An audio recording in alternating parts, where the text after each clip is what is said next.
오늘 기도하고 그리고 오늘 예수님의 초림과 예언의 성취 그리고 다가올 예수님의 재림과 관련된 말씀을 함께 나눠보도록 하겠습니다. 기도하겠습니다. 하나님 아버지 감사합니다. 이 시간 우리가 주님을 사랑하고 주님의 말씀을 사모하는 그런 목마른 심정으로 이 시간 이곳에 모였습니다. 이 시간 주의 성령님 우리의 듣는 귀를 열어주시고 또 우리의 영적인 눈을 열어주셔서 하나님의 말씀 안에 있는 하나님의 계획의 신비가 무엇인지 우리에게 계시해 주시고 깨닫게 해주시고 또 지적으로만 말씀을 아는 것이 아니라 영의 영역에서 말씀이 깨달아져서 우리가 어느 위치에 있고 또 하나님께서 우리를 향해 또 인류를 향해 가지신 그 계획이 무엇인지 그 신비들을 깨닫게 되는 시간이 될 줄 믿고 감사드립니다. 또 갈급한 심령으로 말씀을 듣는 이 시간 가운데 성령님 역사하셔서 우리의 피로를 채우시고 우리의 심령의 배고픔, 갈급함을 채워주시고 또 우리의 지금 삶에 겪고 있는 문제나 속박이나 어떤 형태의 제한에서부터 자유케 되는 그 진리의 능력을 경험하게 될 줄 믿습니다. 그 진리의 능력에 감사드리고 진리의 성령님 이 시간 환영하고 마음껏 역사하시도록 우리가 우리 마음을 내어드립니다. 주 예수 그리스도의 이름으로 기도합니다. 아멘. 아멘. 아멘. 네. 이제 내일 주일이 종려주일이고 그리고 그 종려주일로부터 일주일이 지난 그 다음 주일이 부활주일이죠. 그래서 바로 종려주일날 예수님께서 예루살렘에 입성하시고 이 6월절 기간에 예수 그리스도께서 십자가에서 처형당하시고 우리의 죄를 대신하여 십자가에서 못 박히시고 죽으시고 그리고 장사되시고 그리고 3일 뒤에 부활하신 그 주일이 바로 내일이 아닌 그 다음 주일 바로 부활주일날 예수님의 부활이 있게 되고 그리고 나서 이제 성령님이 오순절날 강림하시고 교회의 시대가 시작돼서 우리가 지금 교회의 시대에 살고 있습니다. 그래서 시기적으로 우리가 과거로 거슬러 올라갔을 때 우리가 지금 기념하는 이 6월절 절기와 이 안에서 예수님의 속량 사건은 아주 중요한 영적 의미를 갖고 있기 때문에 오늘 한번 약 2000년 전에 예수님께서 예루살렘에 입성하셨던 그 말씀을 먼저 함께 시작으로 보고 그리고 이 예언의 성취가 바로 예수님의 초림을 통해서 이루어졌던 것처럼 아직 성취되지 않는 메시아에 관한 예언 바로 메시아께서 다시 오실 것에 대한 그 재림에 관한 사건들을 함께 오늘 말씀을 통해서 공부해보는 시간을 가져보길 원합니다. 오늘 먼저 본문 말씀으로 보길 원하는 건 마태복음 21장 1절부터 11절까지입니다. 마태복음 21장 1절부터 11절까지가 바로 예수님께서 예루살렘에 나귀를 타고 입성하신 장면을 우리가 볼 수 있는데요. 1절부터 제가 한번 읽어보도록 하겠습니다. 그들이 예루살렘에 가까이 가서 감람산 벳박에 이르렀을 때 예수께서 두 제자를 보내시며 이르시되 너희는 맞은편 마을로 가라. 그리하면 곧 매인 나귀와 나귀 새끼가 함께 있는 것을 보리니 풀어 내게로 끌고 오라. 만일 누가 무슨 말을 하거든 주가 쓰시겠다 하라. 그리하면 즉시 보내리라 하시니 이는 선지자를 통하여 하신 말씀을 이루려 하심이라. 일렀으되 시온 딸에게 이르기를 내 왕이 내게 임하나니 그는 겸손하여 나귀 곧 멍에 매는 짐승의 새끼를 탔도다 하라 하였느니라. 이렇게 얘기를 하고 있습니다. 그래서 우리가 사복음서를 보면은 사복음서의 저자들은 예수님의 이 땅에서의 행적을 기록하면서 그 행적이 구약의 선지자들이 예언했던 바로 메시아의 오심에 관한 그 예언의 사건과 일치하게 될 경우 항상 바로 이 구약의 선지자의 말을 이루려고 하심이라라고 이렇게 꼭 기록을 합니다. 그래서 바로 예수님께서 지금 이 나귀를 풀어와서 그 나귀를 타고 예루살렘에 입성하는 장면도 스가랴서 9장 9절에 바로 선지자가 이렇게 예언을 한 거죠. 지금 스가랴서 9장 9절 말씀을 이렇게 지금 인용하고 있는 것입니다. 시온의 딸에게 이르기를 내 왕이 내게 임하나니 그는 겸손하여 나귀 곧 멍에 매는 짐승의 새끼를 탔도다 하라 하였느니라. 이거를 바로 이루려 하심이라라고 이렇게 구약의 메시아가 오실 그 사건에 있는 그 예언을 이렇게 연결시키고 있습니다. 그리고 6절을 보면은 제자들이 가서 예수께서 명하신 대로 하여 나귀와 나귀 새끼를 끌고 와서 자기들의 겉옷을 그 위에 얹음에 예수께서 그 위에 타시니 무리의 대다수는 그들의 겉옷을 길에 펴고 다른 이들은 나뭇가지를 베어 길에 펴고 이제 예수님께서 당나귀를 타고 예루살렘으로 들어오시는데 많은 무리들이 예수님을 보러 오면서 그들이 겉옷을 길에다가 펴면서 예수님을 환영했고 또 많은 사람들이 나뭇가지를 베어서 종려나무를 베어가지고 길에 펴면서 예수님을 환영했던 사건을 지금 보여주고 있는 거죠. 그러면서 이제 9절에 앞에서 가고 뒤에서 따르는 무리가 소리 높여 이르되 호산나 다윗의 자손이여 찬송하리로다 주의 이름으로 오시는 이여 가장 높은 곳에서 호산나 하더라 이렇게 얘기를 하고 있습니다. 바로 이 구절 또한 시편 118편 26절에 있는 그 말씀을 지금 이스라엘 백성들이 인용하면서 이렇게 반기는 장면이고 이것 또한 예언의 성취라고 할 수가 있겠습니다. 호산나라는 뜻이 구원하소서라는 뜻입니다.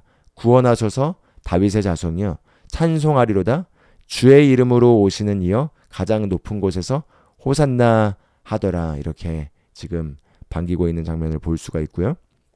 그리고 나서 10절에 예수께서 예루살렘에 들어가시니 온 성이 소동하여 이르되 이는 누구냐 하거늘 이렇게 얘기를 하고 있습니다. 예수께서 예루살렘에 들어가셨을 때 많은 백성이 나와서 겉옷을 바닥에 놓고 그리고 나무가지를 베어서 예수님을 환영하면서 호산나 주의 이름으로 오신 이는 복이 있도다 이렇게 환영을 하는 그 장면에서 전체 성이 소동을 하였다는 거죠.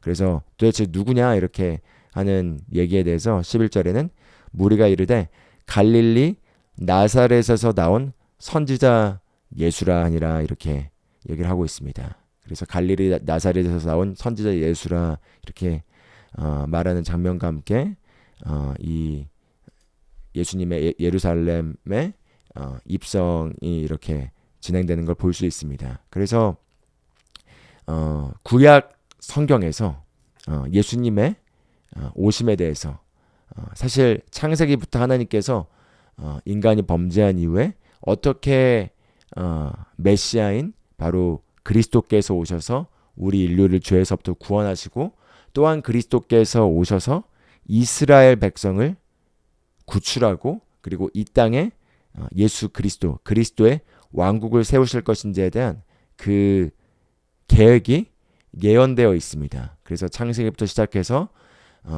선지자들이 기록한 구약 성경 곳곳에 메시아의 오심에 대해서 예언이 되어 있는데 그런데 특히 구약의 성경을 기록했던 그 선지자들이 하나님으로부터 메시아에 대한 그 메시지를 환상으로 보고 또 그런 메시지들을 받았을 때 그들이 어떤 환경과 상황과 문맥에서 그것을 받았는지를 우리가 잘 이해할 필요가 있습니다.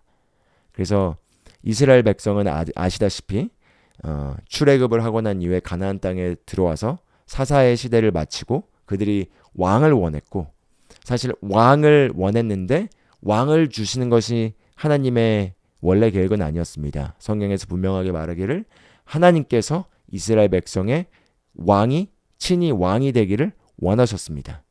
하나님께서 이스라엘 백성의 친히 왕이 되기를 원하셨는데 이스라엘 백성이 다른 왕국이 왕을 가졌던 것처럼 본인들도 바로 하나님이 아닌 바로 사람이 왕이 되기를 원했고, 그래서 사무엘 선지자가 이제 사울 왕을 하나님에 의해서 이제 세우게 됨으로써 이제 왕정 시대가 시작되게 되는 거죠. 그래서 이제 사울 왕에서 다윗 왕으로 넘어가서 다윗 왕의 시절에 이스라엘이 많은 영토들을 확장하게 되고 가장 영광스러운 그 왕국을 경험하게 됩니다. 그래서 이제 다윗의 왕국이 아주 중요한 의미를 갖고 있는 거죠. 그리고 나서 이제 그 후계자인 솔로몬으로 넘어가서 솔로몬 말미에 이제 왕국이 유다와 이스라엘로 갈라지게 되고, 그리고 나서 이제 쭉 하나님을 경외하지 않는 여러 왕들에 의해서 결국은 나중에 바벨론의 포로가 되게 되고, 그 왕국이 무너지게 되고, 이제 이스라엘 백성은 포로로서 노예로서 팔려가게 돼서 이제 그 왕국이 무너진 이후에 포로의 시대가 시작되게 되고, 바로 그러한 맥락 안에서 이스라엘 백성들이 충격을 받고, 그들은 절대 무너지지, 하나님께 선택받은 백성이기 때문에 절대 왕국이 무너지지 않을 거라 생각했는데 왕국이 무너지게 되고 포로로 붙잡혀가게 되면서 그들은 거기에서부터 포로로서 구원되기를 열망하게 되는 그 맥락 안에서 이제 선지자들의 예언들이 있게 됩니다. 그렇기 때문에 선지자들의 예언의 그 메시지의 그 내용이 기본적으로는 이스라엘 백성이 그 포로에서 해방되기를 원하는 열망 안에서 이제 나와 있게 된 거죠. 그 가운데서 이제 선지자들이 메시지들을 받았고, 그 메시지들을 받았을 때 메시아, 바로 기름 부음 받은 자, 바로 하나님이 주의 이름으로써 오셔서 그들을 구원하고, 그리고 그들을 포로에서 해방시키고, 그리고 다윗의 왕국을, 다윗의 후손으로서 오시는 이가 다윗의 왕국을 다시 회복시켜서 바로 그 왕의, 그리스도의 왕국의 통치, 메시아의 왕국의 통치가 이 땅에 임한다라는 그 예언의 메시지가 주어지게 됩니다. 그런데 그 맥락 안에서 구약의 선지자들은 그들이 본 것을 기록하였는데, 그런데 사실은 하나님의 메시아를 이 땅에 보내는 계획에 있어서 우리는 알다시피 바로 메시아가 2번 오시도록 이렇게 정해진 걸 확인할 수가 있습니다.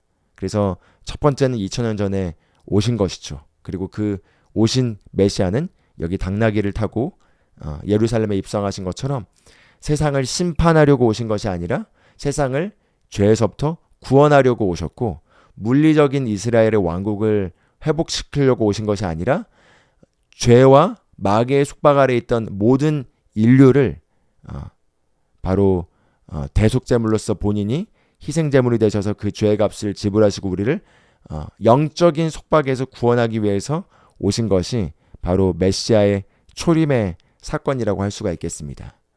그래서 그러나 구약의 저자들은 예수님의 초림과 재림에 대한 그런 사건의 그 구분점이 없었고, 그냥 일관되게 마치 하나의 사건처럼 그들이 그냥 본 것들을 기록하고 있고, 그것이 여기저기 쓰여져 있기 때문에 사람들, 이스라엘 백성은 그 당시 그 문맥에선 여전히 메시아가 오실 때 그 메시아가 본인들을 바로 로마 왕국에서 해방시키고, 그리고 로마 왕국에서 해방시킨 이후에 본인들을 다시 이제 다윗의 왕국의 영광을 경험했던 것처럼 이스라엘의 왕국이 물리적으로 회복되길 원하는 그런 정치적인 관점에서 메시아를 기다리고 있었고, 그런 메시아를 기다리고 있는 가운데서 나사렛에서 온 이 예수께서 하신 일들이 여러 가지 기적들을 행하시고, 그리고 구약에 있는 메시아의 오심에 관한 그 선지자들의 몇몇 기록들과 일치하는 행동들과 그 예언의 성취들을 이루는 걸 봤기 때문에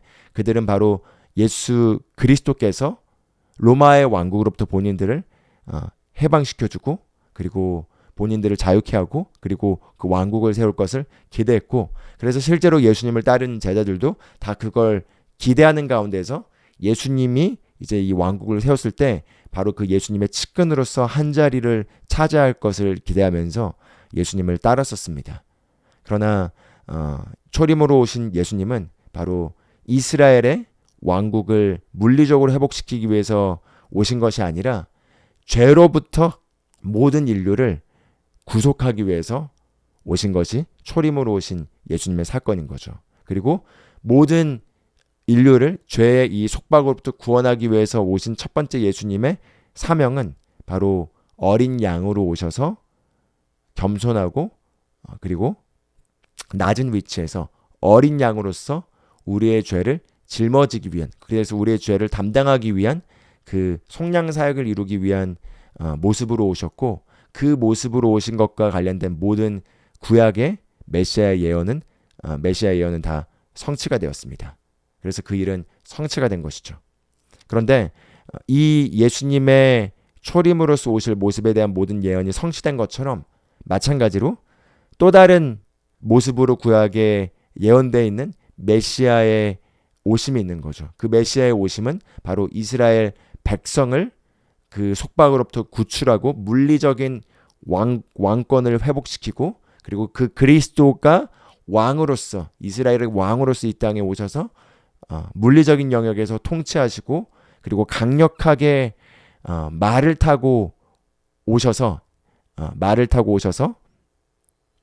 그래서 그 세상을 심판하는 그런 장면 또한 굉장히 많이 예언되어 있는 걸 볼 수 있습니다. 그래서 우리가 이 종려 주일에 예수님께서 나귀를 타고 예루살렘에 입성하신 것은 초림으로 오신, 첫 번째로 오신 그 예수님의 목적과 잘 이걸 일치시켜서 보여주는 사건이라면은, 재림하실 예수님은 이 당나귀를 타고 예루살렘에 오시는 것이 아니라 말을 타고 오시고, 바로 전쟁을 하러 이 땅에, 이 세상에 하나님을 대적하는 그 세력들, 바로 적그리스도의 세력과 결탁하여서 이스라엘을 핍박할 뿐만 아니라 하나님을 대적하고 이 세상을 마귀의 뜻대로 움직이고 있는 그 자들을 심판하기 위해서 무서운 모습으로 오시는 것을 볼 수가 있는데요.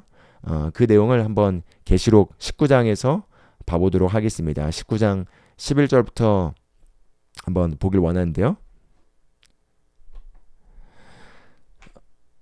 19장 11절을 보면은 이렇게 사도 요한이 이렇게 환상 가운데 본 것을 기록하고 있습니다. 또 내가 하늘이 열린 것을 보니 보라 백마와 그것을 탄 자가 있으니 그 이름은 충신과 진실이라. 그가 공의로 심판하며 싸우더라.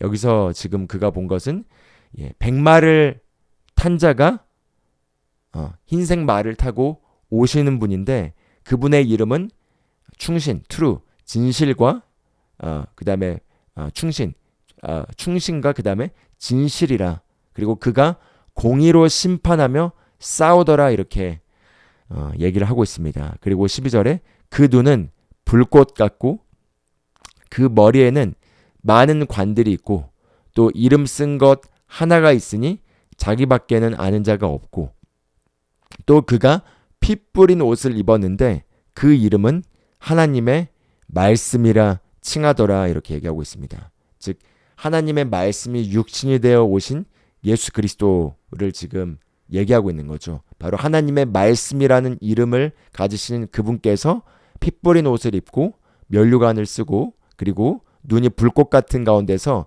이 세상과 싸우기 위해서, 그 공의로 심판하고 싸우기 위해서 지금 말을 타고 예루살렘에 내려오시는 그 장면을 지금 기록하고 있는 것입니다. 그러면서 14절 하늘에 있는 군대들이 희고 깨끗한 세마포 옷을 입고 백마를 타고 그를 따르더라, 이렇게 얘기하면서 그분이 혼자 오신 것이 아니라 하늘에 있는 군대들과 함께 내려온다고 얘기를 하고 있고요. 그리고 15절 그의 입에서 예리한 검이 나오니 그것으로 만국을 치겠고 친히 그들을 철장으로 다스리며 또 친히 하나님 곧 전능하신 이의 맹렬한 진노의 포도주 틀을 밟겠고 그 옷과 그 다리에 이름을 쓴 것이 있으니 만왕의 왕이요 만주의 주라 하였더라, 이렇게 얘기하고 있습니다. 그리고 사실 이 16절까지 사도 요한이 본 말을 타고 오시는 이 메시아의 이 세상을 심판하시고 왕으로서 전쟁하러 오시는 이 장면 또한 선지서들의 예수님의 오심에 대한, 메시아의 오심에 대한 그 기록들과 일치하는 맥락을 가지고 있고, 선지자들은 예수님의 초림의 사건과 이 재림의 사건이 마치 하나인 것처럼 그것을 이렇게 기록하고 있지만, 그러나 구분된 사건으로 우리가 볼 수가 있는 거죠. 그래서 지금 17절에 또 내가 보니 한 천사가 태양 안에 서서 공중에 나는 모든 새를 향하여 큰 음성으로 외쳐 이르되 와서 하나님의 큰 잔치에 모여 왕들의 살과 장군들의 살과 장사들의 살과 말들과 그것을 탄 자들의 살과 자유인들이나 종들이나 작은 자나 큰 자나 모든 자의 살을 먹으라 하더라, 이렇게 얘기하고 있습니다. 바로 이 지금 사륙이 일어나는 거고, 이 하나님을 대적하여 오시는 그 메시아인 그리스도와 싸우려고 하는 적그리스도와 그 결탁되어 있는 그 왕국들의 군대가 어떻게 무너지게 되는지에 대한 장면을 보여주는 것이고요. 그리고 19절 또 내가 보매 그 짐승과 땅의 임금들과 그들의 군대들이 모여 그 말탄 자와 그의 군대와 더불어 전쟁을 일으키다가, 이렇게 얘기하고 있습니다. 즉 바꿔 말하면은 말탄 자와 그의 군대와 더불어 전쟁을 일으킨다는 거죠.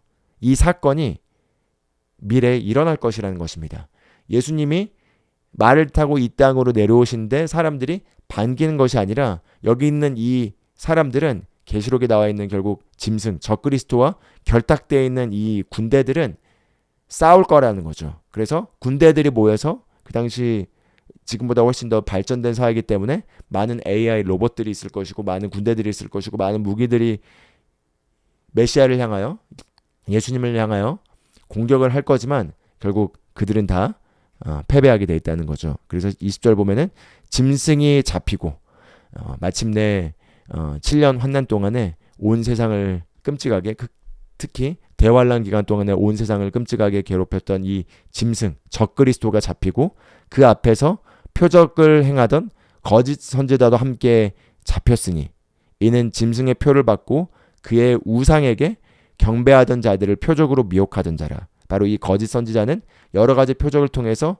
전 세계에 있는 많은 사람들이 짐승의 표를 받도록 미혹하는 자라는 거죠. 그리고 이 짐승의 표를 사람들이 받게 됐을 때 그들은 구원받지 못하게 됩니다. 왜냐면은 변화가 일어나게 되기 때문인 거죠. 그래서 이 짐승 적그리스도와 그 다음에 거짓 선지자가 바로 메시아가 재림하셔서 말을 타고 하나님의 군대와 함께 내려오셨을 때 전쟁을 통해서 그들을 패배시키시고, 바로 이 짐승 적그리스도와 거짓 선지자가 바로 산채로 유황불 붙는 못에 던져지고 불못에 던져진다고 얘기를 하고 있습니다. 그리고 21절 그 나머지는 말탄 자의 입에서 나오는 검, 입에서 검이 나온다고 했었죠. 말탄 자의 입에서 나오는 검에 죽음의 모든 새가 그들의 살로 배불리더라, 이렇게 얘기를 하고 있습니다. 그래서 이 모든 새가 배가 부르게 된다는 이 장면의, 이 마지막 예수님의 재림의 장면은 마태복음 24장에서 예수님께서 그 끝이 언제입니까? 라고 제자들이 묻는 그 질문에서 얘기하는 그 마지막 때, 대환란 때에 어떤 일이 있을 것인지에 대한 그 가장 마지막에 예수님께서 설명하고 있는 장면과 또 연결되게 돼 있고, 이건 또한 구약에서 선지자들이 봤던 그 메시아의 재림의 모습과 연결되게 돼 있습니다. 그래서 우리가 아시다시피 이스라엘은 유대인들은 아직까지 국가적으로, 그리고 대다수의 사람들이 초림하신 예수님을 메시아로 인정하지 않고 아직 메시아가 오지 않았다고 믿고 있습니다. 그래서 그들은 메시아가 오실 때 바로 이와 같은 강력한 왕으로서의 통치하는, 그래서 왕권을 회복시키는 그런 물리적인 왕국을 세우는 그런 모습으로서 메시아가 올 것을 기대하고 있고, 그래서 초림으로 오셨던 그 메시아가 어린 양으로서 우리의 희생제물이 되시고 우리의 죄를 사하시고 모든 인류를 구원하시려고 오신 이 사건에 대해서는 눈이 가리어져 있어서 아직 그것을 보지 못하고, 그 당시 그리스도를 십자가에 못 박고 그리고 그 당시 믿는 그리스도인들을 핍박했던 바로 그 유대인들이 지금도 아직 눈이 가려져서 예수님을 메시아로 인정하지 못하고 있는데, 근데 이 마지막 때 마지막에 이스라엘 백성이 적그리스도와 그 군대들의 완전히 포위되어서 산 소망이 완전히 없어지고 하나님을 간절히 애타게 찾고 있는 가운데서 바로 이 메시아가 이렇게 오실 때 그들이 기다렸던 메시아가 2000년 전에 이미 오셨던 예수님이란 걸 알게 됐을 때 그들이 눈물로 비통하게 회개하면서 국가적으로 바로 이 메시아인 예수님을 받아들이고, 그리고 그 메시아인 예수님께서 그들을 이 적의 세력로부터 구출하면서 예루살렘에 바로 그리스도의 왕국을 세우시고 통치하시는 바로 그 국가적인 회개와 받아들임과 그리고 이스라엘의 회복이 일어나게 될 것이 바로 이 마지막 때의 예수님의 재림과 관련된 사건의 흐름이라고 볼 수가 있겠습니다. 그래서 저희가 잠깐 계시록 말씀을 함께 봤는데 이것처럼 예수님께서 초림으로 오셨던 것처럼 예수님 반드시 다시 오실 것을 성경은 예언하고 있고, 그리고 이 성경의 예언은 모든 과거의 예언들이 이루어졌던 것처럼 한치의 오차 없이 장래 일들에 일어날 그 예언들 또한 이루어질 것이기 때문에 우리가 봤던 예수님의 재림에 관한 예언들은 반드시 이루어질 것입니다. 그런데 그럼 이 예수님의 재림, 그래서 예수님께서 결국 이렇게 오셔서 적그리스도의 군대들을 물리치시고 적그리스도와 그 다음에 거짓 선지자를 불못에 던지시고, 그리고 마귀 사탄, 바로 그 용이라고 하는 사탄은 바로 무적갱에 갇히게 돼서 1000년 동안 나오지 못하게 되는 일이 기록되어 있는데요. 그 1000년 동안 메시아인 예수 그리스도의 이 땅에서의 1000년 왕국의 통치가 이제 시작되는 것이 바로 예수님의 재림 사건 이후에 일어날 사건이라고 볼 수가 있겠고, 그때에는 이 1000년 왕국인 이때에는 우리가 예수님과 함께 이 땅에 내려와서 함께 우리가 통치하는 그런 시기를 보내게 될 것이 바로 앞으로 일어날 사건이라고 할 수가 있겠습니다. 그래서 마지막 때와 관련해서 사실은 계시록 내용도 굉장히 방대하고 구약에 있는 내용도 굉장히 방대하고 많은 것들이 추상적으로 나와 있고 또 이것들을 잘 연결시켜야 되기 때문에 내용이 사건의 순서가 간단하게 잘 정리되어 있지 않게 되면은 항상 헷갈리거나 혼동하게 되기 쉽기 때문에 오늘 이 시간 남은 시간에는 간단하게 우리 믿는 자로서 교회인 우리가 어떤 일들을 겪게 될 것이고 또 어떤 일들이 순서가 일어날 것인지에 대한 내용만 간단하게 정리를 하고 마무리를 해보도록 하겠습니다. 그래서 사도 바울 또한 데살로니가 후서에서 이 장차 일어날 사건과 그리스도의 이 천년 왕국에 대한 사건에 대한 내용을 기록한 걸 볼 수 있고, 여기 있는 이 내용을 기본 개념으로 간단하게 정리를 하시면은 마지막 때의 내용들이 잘 정리될 수 있고 어떤 예언들이 앞으로 성취될 것인지를 우리가 알 수가 있습니다. 그래서 데살로니가 후서 2장 1절부터 10절까지를 잠깐 읽어보길 원합니다. 1절에 이렇게 얘기합니다. 형제들아, 우리가 너에게 구하는 것은 우리 주 예수 그리스도의 강림하신가 우리가 그 앞에 모임에 가나요. 자, 여기서 이제 알아야 될 게 예수님께서 강림하시는데, 그런데 예수님께서 강림하실 때 하늘에 먼저 강림하셔서 그 신부인 교회를 불러서 그 하늘에서 예수님을 만나는 사건이 먼저 있게 되고, 그리고 그 성도들과 함께 그리고 하늘의 군대와 함께 이 땅으로, 물리적인 땅으로 내려오시는 강림하는 사건이 두 개가 구별되어서 이해되어져야 합니다. 그래서 하나님 예수 그리스도의 공중에서의 강림과 지상에서의 재림, 이 두 개의 사건을 우리가 구분할 줄 알아야 된다는 거죠. 그래서 여기서 예수 그리스도께서 강림하신가 우리가 다 그 앞에 모임에 가나요. 이것은 예수님의 지상 강림을 얘기할 수 있겠습니다. 그리고 한번 2절부터 봐보겠습니다.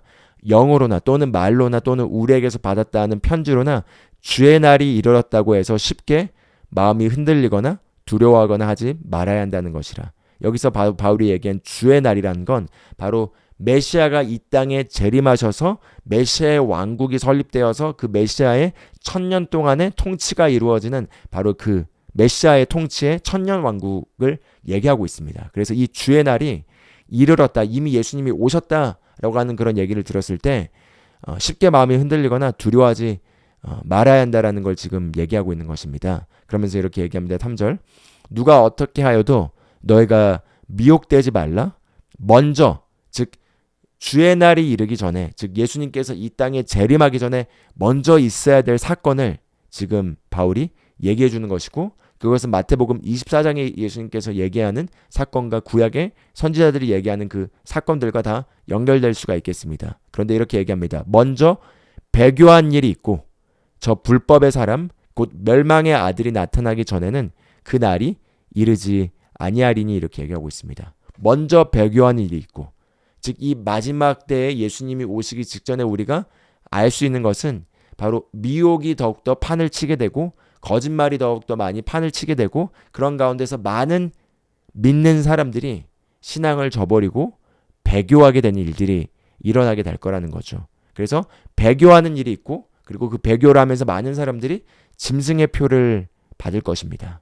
그래서 배교하는 일이 있고 저 불법의 사람 곧 멸망의 아들, 이건 지금 적그리스도를 가리키고 있습니다. 침례 요한이 아니라 그 사도 요한은 적그리스도라고 얘기를 했다면은 사도 바울 같은 경우는 멸망의 아들, 저 불법의 사람 곧 멸망의 아들이 나타나기 전에는 그날이 이르지 아니하리라, 이렇게 얘기하면서 그 적그리스도를 멸망의 아들이라고 표현하고 있습니다. 그래서 이 멸망의 아들이 나타나기 전에는 그 날이 이르지 아니하리니, 그 날은 바로 예수님께서 재림하셔서 이 땅의 주의 날, 즉 그리스도의 통치가 일어나는 그 날은 바로 이 사건이 일어난 이후에 일어날 것이다 라고 지금 얘기를 하고 있는 거죠. 그래서 지금 저희가 예수님의 초림은 이미 일어난 사건이고 예수님의 재림은 장차 일어날 사건인데, 그 예수님의 재림 전에 먼저 일어날 사건들이 있다는 거고, 그 먼저 일어날 사건으로서 성경이 얘기하고 있는 건 배도와, 즉 배교하는 일과 그 다음에 멸망의 아들, 그 불법의 사람인 적그리스도가 나타나는 일이 먼저 일어날 거라는 거죠. 그래서 4절 보겠습니다. 그는 대적하는 자라 신이라고 불리는 모든 것과 숭배함을 받는 것에 대항하여 그 위에 자기를 높이고 하나님의 성전에 앉아 자기를 하나님이라고 내세우느니라, 이렇게 얘기하고 있습니다. 그래서 이 4절에 있는 내용을 통해서 우리가 유추해 볼 수 있는 건 신이라고 불리는 모든 것과 숭배함을 받는 것에 대항하여 그 위에 자기를 높이고, 즉 적그리스도가 모든 인류 가운데서 하나님으로서 높임을 받으려고 할 것이고 그렇게 높임을 받을 거라는 거죠. 그래서 지금 이제 세계 단일 정부와 세계 단일 종교, 이것들이 다 이 마지막 때 이 사건과 다 연결되어 있다고 볼 수가 있겠는데요.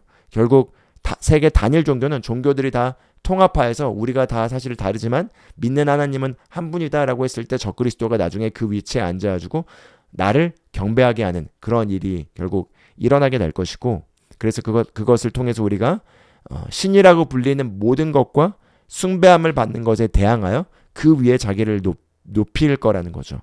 그리고 또 하나님의 성전에 앉아 자기를 하나님이라고 내세울 거라는 겁니다. 그래서 지금 이스라엘의 성전이 아직 없죠.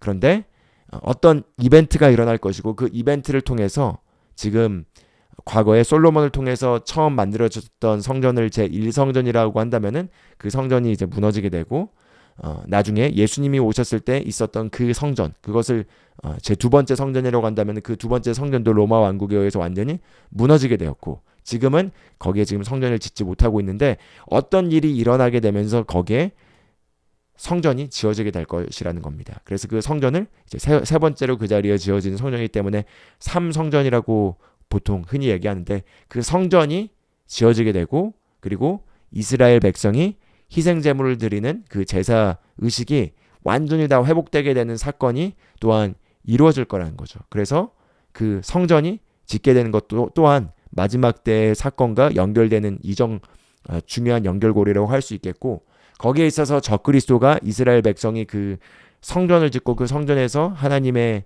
예배 시스템이 다시 이루어지게 하는 데 있어서 돕고 그것을 허락하다가 어느 시점에 갑자기 본인이 그 자리에 앉아서 너희가 나를 경배해야 된다라고 하는 그런 사건이 일어날 거란 걸 이 말씀을 통해서 우리가 확인할 수가 있겠습니다. 그래서 그 위에 자기를 높이고 하나님의 성전에 앉아 자기를 하나님이라고 내세우느니라 라고 하는 사건이 일어날 거고, 그때 이스라엘 백성은 평화조약, 적그리스도를 통해서 맺게 되는 평화조약 이후에 안심하고 있다가 그 안심이 이제 재앙으로 바뀌게 되는 지점으로 들어가게 되는 바로 3년 반 이후의 사건이라고 할 수가 있는데요. 그래서 이걸 볼 수 있고 그 다음 5절에 보면 이렇게 얘기합니다. 내가 너희와 함께 있을 때 이 일을 너희에게 말한 것을 기억하지 못하느냐 이렇게 얘기하고 있습니다. 즉 사도 바울이 데살로니가 지역에서 교회를 개척하고 그 당시 그 믿는 자들에게 이러한 내용들을 가르쳤다는 거죠. 그래서 내가 너희와 함께 있을 때 이 일들을 너희에게 가르쳤던 것을 기억하지 못하느냐 이렇게 얘기하고 있는 걸 볼 수 있습니다. 그리고 6절 너희는 지금 그로 하여금 그의 때에 나타나게 하려 하여 막는 것이 있는 것을 아나니 여기 아주 중요한 교회의 역할과 교회의 휴거와 관련된 그 단서가 되는 말씀을 볼 수 있습니다. 여기 이렇게 얘기하고 있죠. 지금 너희는 지금 그로 하여금 그의 때에 나타나게 하려 즉 적그리스도를 얘기하고 있는데 적그리스도의 때가 있다는 거죠. 그리고 그 적그리스도의 때에 적그리스도가 나타나게 될 건데 그 적그리스도가 적그리스도의 그 정해진 하나님이 정하신 그 때에 나타나게 하려고 그 전에는 함부로 나타나지 못하도록 막고 있는 것이 있다라는 걸 아나니 이렇게 얘기하고 있습니다. 즉 적그리스도가 그 하나님이 정하신 그 때에 나타나지 못하도록 막고 있는 세력이 있다라는 걸 너희가 안다 이렇게 얘기하면서 7절에 이렇게 얘기하고 있죠. 불법의 비밀이 이미 활동하였으나 즉 적그리스도의 그 불법의 비밀이 활동을 여전히 하고 있지만 그러나 대놓고 앞에서 드러내어 나타나지 못하고 있는 이유가 있다는 거죠. 왜냐하면 그것을 막는 자가 있어서 그 막는 자가 그 중에서 옮겨질 때까지는 막혀서 적그리스도가 드러내어 대놓고 완전히 활동하지 못할 거라는 거죠. 그런데 그것을 막고 있는 자가 그 자리에서 비켜지게 되게 되면은 이제 그 적그리스도가 그의 때에 나타나서 그의 일들을 할 것이라는 거죠. 그럼 그것을 막고 있는 자가 누구냐는 거죠. 바로 그 막고 있는 자가 바로 예수 그리스도의 몸된 교회와 교회를 통해서 일하시는 성령님의 권능임을 우리가 알아야겠습니다. 그래서 제가 확실하게 믿고 또 저희가 가르치는 것은 바로 이 교회가 먼저 휴거되는 사건이 있을 것이고요. 그리고 이 교회가 휴거되면서 적그리스도의 통치가 적그리스도가 그 때에 나타나지 못하도록 막고 있는 저지하는 우리가 교회가 이제 교회는 건물이 아닙니다. 교회는 믿는 자의 그리스도의 몸이 교회고 건물들은 그것 모여 있는 그것들이죠. 그러나 그리스도의 몸인 교회가 길에서 비켜지게 되면 즉 공중으로 들려 올려지게 돼서 신랑 되신 예수님을 만나러 신부가 채워 가게 되게 되면은 그때 저지하는 세력이 사라지게 되기 때문에 이제 적그리스도가 마음껏 통치하게 되는 그 7년의 환난의 시간이 시작된다는 거죠. 그래서 이것은 교회에 대한 계시의 이해가 동반되어져야 되고 그리스도의 복음에 대한 이해가 동반되어질 때 이것을 잘 이해할 수 있습니다. 예수님께서 오셔서 죽으시고 장사되시고 부활하시면서 마귀와 그 공중의 권세 잡은 자와 통치와 정사와 권세들을 완전히 무력화하여 드러내어 구경거리로 삼으시고 그들을 패배시키고 교회에게 주셨다고 얘기를 합니다. 교회에게 주셨으니 교회는 그의 몸이고 예수 그리스도는 우리의 머리가 되셔서 그의 발 아래 모든 것들을 복종하셨다고 얘기를 합니다. 그게 바로 교회의 위치입니다. 그래서 교회는 머리이신 예수님의 몸으로서 이 땅에서 그리스도의 승리를 집행하는 위치로서 우리가 지금 존재하고 있고 우리가 지금 여기 존재하고 있기 때문에 사실은 이 세상이 마귀의 뜻대로 쉽게 점령당하지 않고 우리가 저지하는 세력으로서 하나님의 왕국을 이 땅에 지금 확장하면서 영혼들을 구원하고 하나님의 뜻을 이루고 있는 그런 하나님의 저지하는 세력이라는 거죠.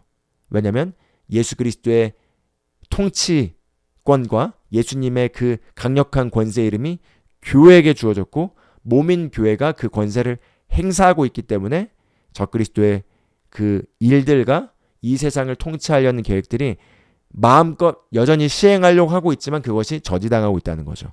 그런데 우리가 휴거되고 사라지게 되면은 더 이상 저지한 세력이 없기 때문에 계시록에 이제 6장부터 기록된 그런 환난의 일들 가운데서 완전히 적그리스도가 이 세상의 왕으로서 통치하면서 세상을 지배하고 그리고 짐승의 표를 받게 하고 그리고 성도들을 향하여, 그 당시 성도는 이제 환난기에 있는 성도들인데, 이 환난기의 성도는 교회와 우리가 구분지을 수가 있겠습니다. 휴거가 된 이후에 이제 사람들이 깨닫고 그 예수 그리스도가 진짜였구나라고 그때 믿게 되는 성도들을 사탄이 적그리스도가 이길 것이라고 얘기합니다. 왜냐면은 지금 교회 시대와 다른 시대에 있기 때문인 거죠. 그래서 그런 개념을 여기에서 우리가 다 연결시켜서 이해를 해볼 수가 있겠습니다. 그래서 지금 7절, 불법의 비밀이 이미 활동하였으나, 지금도 활동하고 있죠. 우리가 코비드 때 봤고 그 세계 경제 포럼과 그런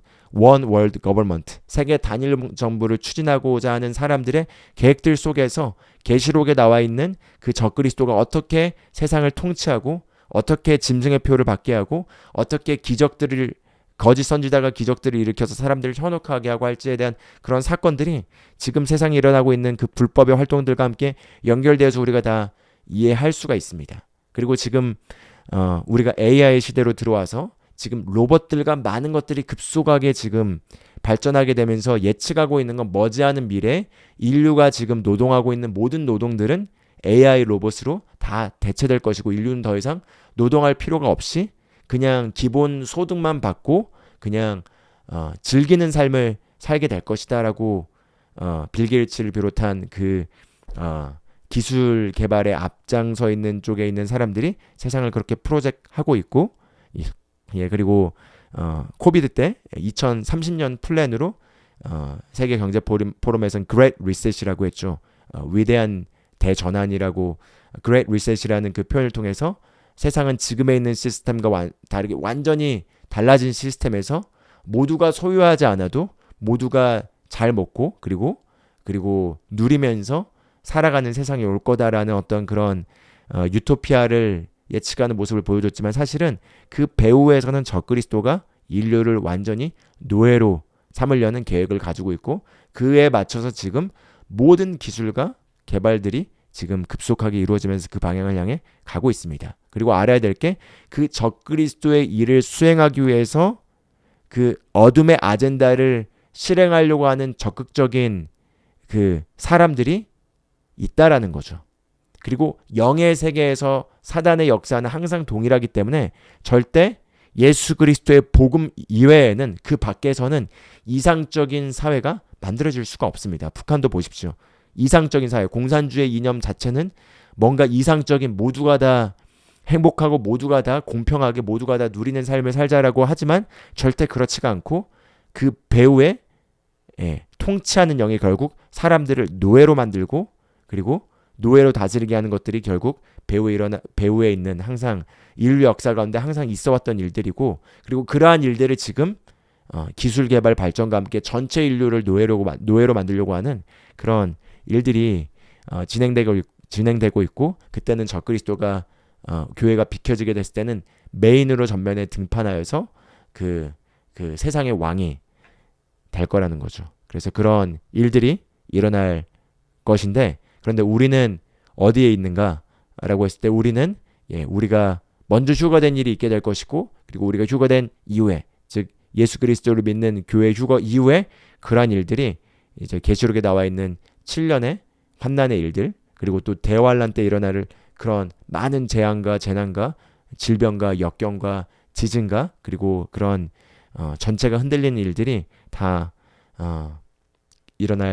앞으로 일어날 사건이라고 볼 수가 있겠습니다. 그래서 8절 보면, 그때 불법한 자가 나타나리니 주 예수께서 그 입의 기운으로 그를 죽이시고 강림하여 나타나심으로 패하시리라. 여기 이제 우리가 아까 계시록에 읽었던 내용을 사도 바울도 동일하게 얘기하고 있죠. 주 예수께서 분명하게 얘기합니다. 우리 주 예수 그리스도께서 바로 메시아이고, 그분께서 초림하셨을 때 십자가에 죽으셔서 어린 양으로서 우리 죄를 사하시려고 겸손한 모습으로 오셨지만, 이 재림하는 예수님은 왕으로서 이 세상에 싸우려고 오셔서 바로 이 적그리스도와 이 하나님을 대적하여 그리스도를 대적하는 이 세력들을 심판하려고 오셔서, 그래서 그 입의 기운으로, 입에서 나오는 그 말씀의 칼로 그를 죽이고, 그리고 강림하여 나타나셔서 그들을 패하실 것이다. 이렇게 사도 바울도 정확하게 그것을 얘기하고 있고요.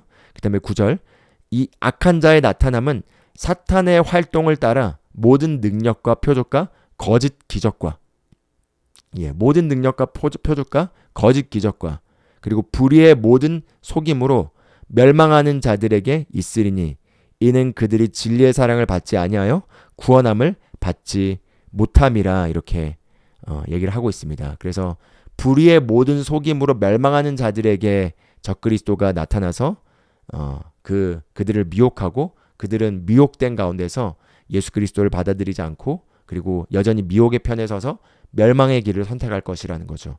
그래서 그 당시 결국 짐승의 표는 우리의 유전자를 바꾸게 하는, 그래서 더 이상 인간이 되는 것이 아닌 사이보그가 되는, 기계와의 결합을 통해서 인간의 능력을 넘어서게 되는 어떤 그런 기술 발전들이 있을 것이고, 그렇게 유전자의 변형과 인간의 형질의 변형, 그래서 그 호모 사피엔스를 적어서 베스트셀러가 됐던 유발 하랄이라는 그 유대인도 적그리스도의 하수인이라고 보면 좋겠습니다. 그 사람이 쓴 그 책에서는 지금 이 인류의 인간의 모습은 이제 그 하나의 형태로 하나의 종으로 정의돼야 되고 새로운 종이 나타날 것이기 때문에 새롭게 디파인해야 된다. 뭐 이런 내용입니다. 그래서 결국 과학기술의 발전을 통해서 그들이 트랜스 휴머니즘을 얘기하는 것이 결국은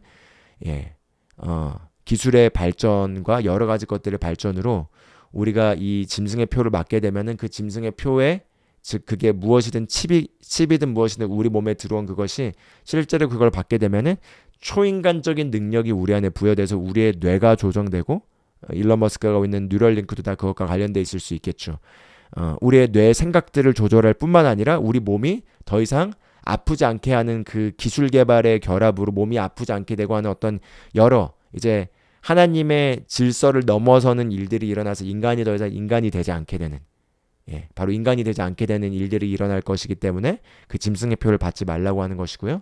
그 짐승의 표를 받게 되면 더 이상 인간이 아니기 때문에 예수 그리스도의 구속사역이 역사하지 않게 되는 것입니다. 왜냐하면 예수님의 구속사역은 인간을 위해서 행하신 일이기 때문인 거죠. 그래서 그걸 받지 말아야 되는데 그걸 받지 않게 되면 그 시대에는 더 이상 어떤 것도 사고팔고 할 수 없는 시대가 된다는 것이고, 살짝 한국은 코비드 때 백신을 맞지 않으면 식당에도 가지 못하는 그런 경험을 통해서 살짝 경험을 했죠. 그런데 그것이 실제로 그 시대에는 전 세계에 이게 이렇게 작동하게 되고, 그래서 그걸 받아들이지 않는 자들은 목이 참수된다는 것을 보여주고 있는 게 계시록에 나와 있는 사건입니다. 그래서 그와 같은 암울한 미래가 계획되어 있고, 그것을 결국은 인간과 결탁된 적그리스도와 마귀와의 그 계획이 실행되는 것이 결국은 그렇게 가고 있기 때문에 결국은 심판이 필요한 것이고, 그래서 예수 그리스도께서 재림하셔서 이것들을 싹 다 정리하시고 그리스도의 천년 왕국으로 이 시대의 전환이 일어나는 것은 그 불가피한 일로 일어날 수밖에 없는 것이자 창세전에 하나님께서 이미 계획하신 일이라는 거죠. 결국 바벨탑 사건도 인간이 상상이 강력하게 역사하여서 하나님처럼 되려고 하는 그런 것을 막게 하기 위해서 하나님께서 언어를 바꾸셔서 이걸 흩으셨는데, 결국 지금 종교 통합과 그 세계 단일 정부와 이 모든 것들도 다시 그와 같은 형태로 돌아가는 것이고, 그것들을 다시 한번 바꾸는 일이 일어나야만 하는 것이 바로 앞으로에 다가올 사건이라고 보시면 좋겠습니다. 그래서 이런 것들을 잘 정리하시면 좋겠고요.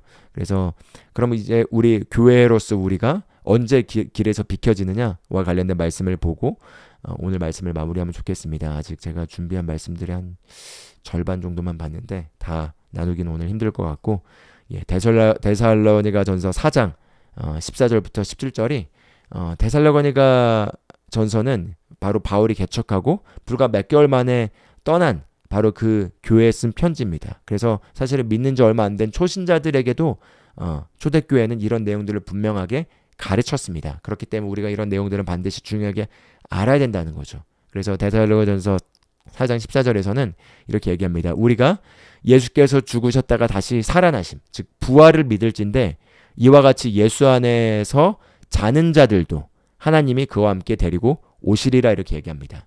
즉 예수님께서 이 땅에 재림하셔서 물리적인 영역에서, 즉 물리적인 예수님의 그 그리스도의 통치와 그리스도의 그 통치하는 천년 왕국의 그리스도의 통치 시대, 먼저 그리스도 안에서 잠든 자들, 먼저 그리스도 안에서 죽은 자들도 하나님께서 데리고 오실 것인데, 근데 물리적인 통치는 반드시 몸이 필요하기 때문에 그 몸의 부활을 지금 이제 바울이 얘기하고 있는 것입니다. 그래서 이와 같이 예수 안에서 자는 자들, 먼저 예수 안에서 믿음의 경주를 마치고 육체의 죽음을 경험하고 이제 영혼이 자고 있는 자들도 하나님께서 함께 데리고 오시리라 이렇게 얘기하면서 15절에 우리가 주의 말씀으로 너에게 이것을 말하노니 주께서 강림하실 때까지 우리 살아남아 있는 자도 자는 자보다 결코 앞서지 못하리라 이렇게 얘기하시면서 이렇게 얘기합니다. 주께서 호령과 천사장의 소리와 하나님의 나팔 소리로 치니 하늘로부터 강림하시리니 그리스도 안에서 죽은 자들이 먼저 일어나고, 즉 그리스도 안에서 죽은 자들이 먼저 일어난다는 건 그리스도 안에서 죽은 자들이 먼저 부활의 몸으로 변화된다는 거죠. 그리고 17절 그 후에 우리 살아남은 자들도, 그때 만약에 아직 죽음을 맛보지 않고 예수 그리스도 안에서 살아있는 예를 들어 저와 여러분이 그들과 함께 구름 속으로, 즉 예수님께서 땅에 재림하는 것이 아니라 우리가 공중으로 들려 올려져서 공중에 강림하신 예수님을 만나는, 바로 지금 이게 휴거라는 사건입니다. 공중으로 구름 속으로 끌어올려, 여기서 끌어올려라는 단어로서 우리가 이제 휴거라는 단어를 쓰는데 헬라어로는 할파조라는 것이고 채어 올려가다, 채어 올려지다 이런 뜻을 의미하고 있습니다. 끌어올려 공중에서 주를 영접하게 하시리니 그리하여 우리가 항상 주와 함께 있으리라 이렇게 얘기합니다. 바로 이게 교회 휴거 사건이라고 보시면 좋겠습니다. 그래서 교회 휴거 사건으로서 그리스도 안에서 잠든 자들이 먼저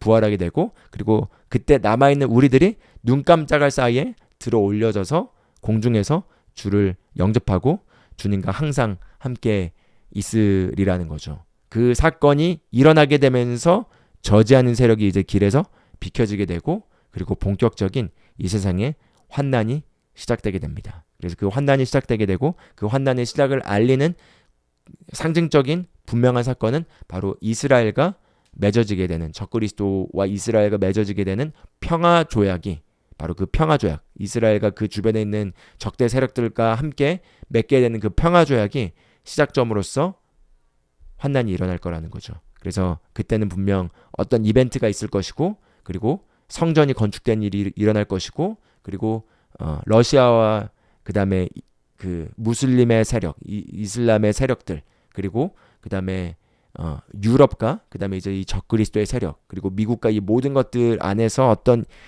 사건이 있을 것이고 전쟁이 있을 것이고, 그리고 그 전쟁을 막는 어떤 평화 조약이 있게 되면서 이제 본격적인 7년 환란으로 들어가게 되는 거죠. 그러나 우리가 먼저 올라가는 사건이 일어날 것이라는 것입니다. 그래서 고린도전서 15장 50절에서는 또 마찬가지로 이 휴거와 관련된 말씀을 바울이 이렇게 얘기합니다. 형제들아, 내가 이것을 말하노니 혈과 육은 하나님의 나라를 이어받을 수 없고 또한 썩는 것은 썩지 아니하는 것을 유업으로 받지 못하느니라. 즉 이 썩을 육체는 썩지 아니할 그 유업을 받을 수 없기 때문에 이 썩을 육체가 달라지게 될 일이 일어날 것이다라는 걸 얘기하는 거죠. 그래서 51절에 보라 내가 너에게 비밀을 말하노니 우리가 다 잠잘 것이 아니요 마지막 나팔의 순식간에 홀연히 다 변화되리니, 우리가 방금 전에 데살로니가전서 4장에서 봤던 바로 휴거를 얘기하고 있습니다. 그래서 마지막 예수님께서 나팔을 부실 때 우리가 홀연히 다 변화될 것인데,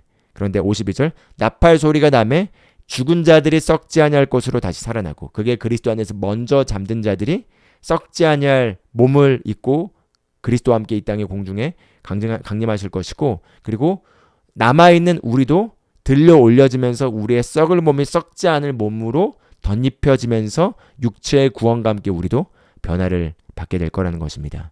그래서 53절에 이렇게 얘기합니다. 이 썩을 것이 반드시 썩지 아니할 것을 입겠고 이 죽을 것이 죽지 아니함을 입으리로다, 이렇게 얘기를 하고 있습니다. 네, 그래서 우리가 이렇게 공중에 들려 올려지게 되는 휴거의 사건이 먼저 일어날 것이고요. 그리고 그 일이 일어난 이후에 불법을 행하는 자, 즉 멸망에 가증한 것을 행하는 멸망의 아들인 적그리스도가 분명하게 이제 수면 위로 등장해서 많은 사람들을 미혹하고, 그리고 계시록에 이제 6장부터 나타나 있는 그 인이 이제 떼어지고 나타나게 되는 그런 재앙의 사건들, 여러 가지 기근과 재앙과 가난과 그리고 여러 가지 역병과 그리고 여러 가지 그런 그 끔찍한 일들이 이 세상에, 왜냐면 그리스도의 몸으로서 우리가 이 세상에서 지금 사실은 어둠의 일들이 마음껏 활개치는 걸 막고 있다라는 걸 알아야 합니다. 우리 성도들의 기도와 그리고 성령 안에서 우리가 기능하고 있는 그 능력을 통해서 사실은 세상이 지금 보존되고 있고 썩지 않고 이렇게 보호받고 있는 것인데, 우리가 다 사라진다고 생각해 보십시오. 교회의 역할이 사라지게 되고 들려 올려지게 되면 이제 그의 때가 시작된다는 거죠. 그래서 우리가 들려 올려지게 되고 그의 때가 시작돼서 그가 이 세상을 다스리다가, 그러다가 마태복음 24장 그리고 계시록에 나와 있는 그런 환난의 그리고 대환난의 사건들이 있다가 예수님께서 이 땅으로 강림하실 것이고, 이 땅으로 강림하실 때 적그리스도와 함께하는 군대들과 전쟁이 있을 것이고, 예수님의 입에서 나오는 검이 그를 죽이고, 그리고 적그리스도와 그다음에 거짓 선지자를 그 불못으로 던지고 이 땅에 이제 재림해서 그리스도의 지상 왕국이 천년 왕국이 세워지는 그 다음 단계로 가는 시점이 일어날 이 장차 일이라는 거죠. 그래서 빌립보서 3장 20절에서 21절을 보면 이렇게 얘기합니다. 그러나 우리의 시민권은 하늘에 있는지라 거기로부터 구원하는 자 곧 주 예수 그리스도를 기다리노니 그는 만물을 자기에게 복종하게 하실 수 있는 자의 역사로 우리의 낮은 몸을 자기 영광의 몸의 형체와 같이 변하게 하시리라. 바로 우리의 몸이 자기의 몸과 영광의 몸과 같이 변하게 되는 게 바로 우리가 휴거가 되면서 우리 육체가 구원받게 되는 그 사건을 기록하고 있는 것이고요. 그렇게 신랑 되신 그리스도께서 바로 그의 신부인 교회를 들어 올려서 이제 교회가 흠이 없고 거룩하게 보존되어서 성숙한 신부로서 신랑을 맞이할 준비가 되는 그 시점이 분명히 있을 것이고, 그게 이방인의 때가 찼을 때라고 할 수가 있겠습니다. 그래서 사실 예수님께서, 이건 나중에 또 기회가 되면은 제가 나눌 수 있으면 좋겠는데요. 다니엘의 예언에서 그 다니엘서 9장에 보면은 70주가 나오고 69주의 그리스도께서 끊어지게 되는 순간 이스라엘의 그 예언의 시간표가 쭉 69주까지 달려가서 70주까지 가야지 이제 그 완성이 되는데, 69주에서 잠깐 예언의 시간표가 멈추게 되고 교회의 시대가 이제 인류 역사의 시간표로 본다면 교회의 시대가 지난 2000년 동안 이어져 왔는데, 모든 이방인에게 모든 민족에게 복음이 땅끝까지 전파되게 되고 이방인의 수가 하나님의 그 계획 안에서 다 채워지게 되는 그 영혼구원의 숫자가 이루어지게 되고 신부가 준비되게 됐을 때가 또 그 시점일 것입니다. 그럼 우리가 들려 올려져서 신랑을 만나러 신부가 들려 올려지게 되고, 그리고 나서 이제 마지막 남아있는 한 주인 70주의 마지막 한 주는 7일로 구성되어 있고 그 7일은 하루를 1년으로 계산해서 7년이라는 시간 동안에 남아있는 사건이 일어나는 것이 또 다니엘서의 예언과 이게 연결되는 사건이라고 볼 수 있는데, 우리는 휴가가 돼서 공중에서 이제 신랑을 만날 것인데요. 그 요한 계시록 19장 7절에서 9절은 이걸 이렇게 기록합니다. 우리가 즐거워하고 크게 기뻐하며 그에게 영광을 돌리세 어린 양의 혼인 기약이 이르렀고 그의 아내가 자신을 준비하였으므로 그에게 빛나고 깨끗한 세마포 옷을 입도록 허락하셨으니 이 세마포 옷은 성도들의 옳은 행실이로다 하더라. 바로 성도들의 의라는 거죠. 그리고 이 성도들의 옳은 행실 의는 오직 우리가 믿음으로 의롭게 되게 되어 있습니다. 그렇기 때문에 성도들의 옳은 행실은 바로 그리스도를 믿는 믿음으로 말미암아 우리가 깨끗해지게 되었고, 그 깨끗해지게 되는 바로 그리스도의 의에 그 믿음 위에 굳게 서 있는 것으로 말미암아 우리가 거룩하게 예수님을 만나게 될 거라는 거죠. 그래서 19절에 선사가 내게 말하기를 기록하라. 어린 양의 혼인잔치에 청함을 받은 자들은 복이 있도다 하고 또 내게 말하되 이것은 하나님의 참되신 말씀이라 하기로 이렇게 얘기를 하고 있습니다. 네, 그래서 그렇기 때문에 이제 이렇게 오늘 여기 있는 내용을 통해서 이제 말씀을 마무리를 해야 될 것 같습니다. 그럼 우리가 예수님을 공중에서 만나게 되면 어떤 일이 일어나게 되는 거죠?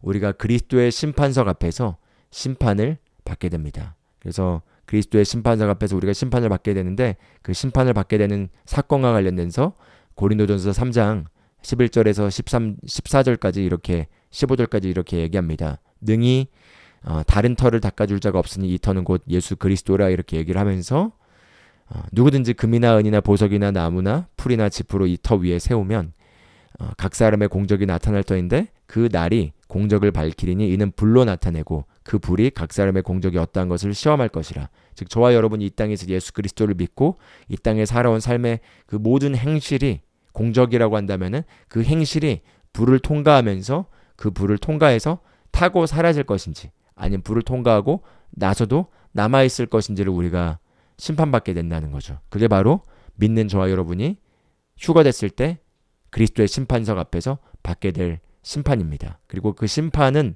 바로 그 불을 통과하고 난 이후에 그 위에 세운 공적이 그대로 있으면, 즉 우리가 하나님의 계획을 따라서 하나님을 섬기고 하나님의 목적을 따라 우리가 우리 부르심을 바른 동기와 바른 목적을 가지고 이뤄내서 남아있는 것들이 있을 거라는 거죠. 불을 통과했을 때. 그런데 남아있지 않고 만약에 다 타버렸다면, 우리가 예수님을 믿었지만 우리 삶에서 그 어떤 것도 하나님의 계획을 따라 바른 동기와 바른 목적을 하지 않고 우리의 이기심과 야망과 하나님의 목적과 상관없이 삶을 살아왔다면은 그 불을 통과했을 때 남는 것이 아무것도 없을 것이고요. 그러나 불을 통과했을 때 남아있는 것들이 있다면은 상을 받고, 그러나 만약에 불타서 만약에 아무것도 없다면은 그러면 해를 받으리니, 그런데 해를 받는다는 것이 우리가 뭐 불못에 던져지거나 그런 얘기를 하는 것이 아니라 자신은 구원을 받되 불 가운데서 받은 것 같으리라. 즉 우리의 영혼의 구원은 보존되지만 그러나 구원은 받되 그러나 상 받을 것은 아무것도 없을 것이라는 거죠. 그래서 우리가 그리스도의 심판석 앞에서 받게 될 이 심판은 바로 우리의 보상을 위한 심판이고, 그 남아있는 공적을 따라서 이 땅의 천년왕국에서 우리가 어떤 그리스도의 왕국 가운데서 어떤 위치에서 어떤 역할로서 어떤 고을을 다스릴지, 어떤 다스리는 권세가 주어질지가 결정되게 돼 있는 것입니다. 그래서 여기까지 오늘 내용 말씀을 마무리해 보도록 하겠습니다. 그래서 여러분, 우리가 여러 가지 일들이 있죠. 한국에서 지금 탄핵 이후에 또 대통령 선거가 다가오고, 또 세상은 관세 정쟁과 또 여러 가지 경제 침체에 대한 우려와 또 AI의 발전과 그 다음에 세계 단일 정부의 흐름과 또 통화의 어떤 단일 통화, 여러 가지 그런 소리들을 계속 들을 것입니다. 그런데 제가 권면드리고 싶은 건 이런 여러 가지 소음들 속에서 우리의 위치는 그런 것들을 보고 두려워하거나 걱정하거나 또는 세상을 우리가 유토피아로 만들 수 없습니다. 세상은 분명 이런 일들이 일어날 걸 얘기하고 있기 때문에 이 굵직한 흐름을 우리가 완전히 바꿀 수 없고, 이 굵직한 흐름은 결국은 그리스도의 재림과 함께 바뀌게 돼 있습니다. 그럼 이런 지금 이 세상에 흘러가고 있는 시간표와 하나님의 시간표 안에서 지금 모든 것들이 결국은 돌아가고 있기 때문에 우리가 해야 될 일은 이러한 가운데서 믿음으로 우리의 삶을 다스리고, 그리고 믿음으로 우리의 삶의 영역 가운데서 우리가 할 역할을 하면서 그리스도의 복음을 증거하고 영혼들을 구원하는 것이 우리가 해야 될 가장 중요한 마지막 때 우리에게 맡겨진 사명이라고 할 수가 있겠습니다. 결국은 우리가 어떤 정치적인 어떤 좋은 것들을 건축하려고 하더라도 결국은 모든 것들이 바로 이 시간표, 적그리스도의 시간표의 플로우를 따라 결국 가게 될 것입니다. 그러나 우리가 지금 저지하고 있는 이 흐름 안에서 결국 시간이 우리에게 주어진 건 한 명이라도 하나님께서는 영원히 구원받고 진리의 지식에 이르기를 원하기 때문에, 그리고 이 짐승의 표를 받지 않으면 죽임당하는 그런 끔찍한 그 환난의 시기 전에 사람들을 건져내고 구원하고 싶어하는 그 하나님의 갈망 안에서 우리가 세상을 바라고 사람들을 이렇게 구원하기 위해서 우리가 이 땅에 남겨진 거라는 거죠. 그래서 그렇기 때문에 우리가 해야 될 일은 세상에 일어나는 이벤트를 보고 두려워하거나 걱정하거나 염려하는 것이 아니라 영 안에서 기도하고, 그리고 믿는 자로서의 권세를 사용하고 우리에 속한 세상에서 우리가 공의를 행하고 믿음으로 부정한 세력들, 그리고 이 적그리스도의 세력들이 그 일들을 하게 하는 것들을 저지하고, 그리고 영혼들을 구원하다가 그러다가 때가 됐을 때 우리가 불려 올려지게 될 것이고, 그와 함께 그리고 다음 일들이 일어나게 될 것입니다. 그래서 다시 한번 제가 나누길 원하는 마무리 말씀은 우리가 이 땅에 속한 자들이 아니라는 것입니다. 우리가 이 땅에 사는 이 공간이 영원한 것이 아니고 우리는 반드시 장차 다가올 이런 일들을 겪을 것이고 초림으로 오신 예수님의 그 예언들이 완벽하게 이루어진 것처럼 재림의 예수님에 대한 그 예언의 사건들도 완벽하게 이루어질 것입니다. 그리고 우리는 매일매일 그 근처로 가까이 다가가고 있습니다. 그렇기 때문에 우리의 삶의 목적을 분명하게 하고 그리고 내가 왜 사는가? 나의 삶의 목적은 무엇인가? 나의 삶의 목적은 이 하나님께서 위에서 부르신 그 고귀한 부르심의 상과 정확하게 연결되는가? 라는 걸 연결시켜서 이렇게 보시면 좋을 것 같습니다. 그럼 기도하고 오늘 말씀 마무리하도록 하겠습니다. 하나님 아버지 감사합니다. 약 2000년 전에 예수님께서 이 종료 주일에 많은 이스라엘 백성이 환호하며 그 겉옷을 길에 놓고 또 종려나무의 가지를 부숴서 길에 놓고 주님을 환영하며 바로 그 예수 그리스도의 예루살렘 입성이 있었습니다. 사람들은 그 나사렛 예수가 그들을 로마의 왕국에서 구원해 줄 걸 믿었지만 그러나 그들의 생각과 다르게 예수님께서는 인류를 대속하기 위해서 어린 양으로서 6월절에 붙잡히시고 그리고 사륙을 당하시고 그 피를 흘리심으로써 우리 모든 인류에 대한 죄를 완전히 사하시고 우리를 구원하시고 우리에게 새 생명을 줄 수 있는 길을 열어주셨습니다. 많은 사람들은 본인들의 기대와 달리 예수님이 붙잡혔을 때 그 기대가 배신으로 실망으로 바뀌어서 예수님을 십자가에 못 박으라고 외쳤지만 그러나 그 못 박으라고 외친 그들을 구원하려고 오신 그 예수님께서 이제 또한 반드시 이 세상을 심판하러 오실 것이고 그러나 이 세상을 심판하시기 전에 우리에게 인류를 구원하는 바로 이 귀한 사명을 맡기셨기 때문에 우리가 깨어서 시대를 분별하고 시기를 분별하고 그리고 우리의 위치를 분별하고 우리에게 맡겨진 그리고 그 사명을 우리가 이루는 삶을 살도록 오늘 이 말씀을 통해서 우리의 우선순위와 우리 목표와 우리의 관점과 우리의 애정이 조정되는 시간이 되기를 원합니다. 주님, 우리가 이 땅에 남겨진 이유는 이 땅에서 목적을 이루는 것이 아니라 바로 하나님의 왕국이 이 땅에 임하고 영혼들을 구원하고 진리의 지식 가운데를 이끌기 위해서 우리가 이 땅에 남겨졌습니다. 여기 계신 한 분 한 분을 성령님의 시간 감동시키시고 우리 주변에 복음을 받아들이지 못하고 아직 예수를 거절하고 있는 영혼들을 위해서 우리가 긍휼하고 애통한 마음으로 그들을 그리스도께로 인도하고 곧 다가올 환난에서 구출되고 또 영원한 멸망에서 구출될 수 있도록 우리가 깨어서 기도하고 영혼들을 중보하고 복음을 전하는 자들로 우리를 구별시켜 주실 것을 믿고 감사드립니다. 주 예수 그리스도의 이름으로 기도합니다. 아멘.